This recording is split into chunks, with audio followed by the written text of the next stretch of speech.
இப்போ போடுங்க சார். இப்போ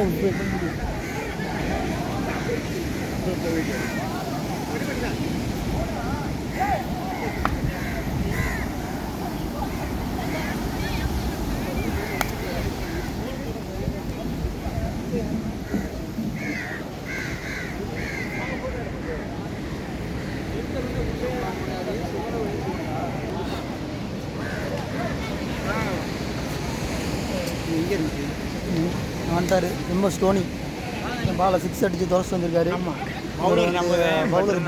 பவுலர் பும்ரா வந்துட்டார். பட் இருந்தாலும் நம்ம பவுலிங் அடிக்கிறேன் அந்த ஸ்டம்பில் பின்னாடி அது பெரிய பிரச்சனை.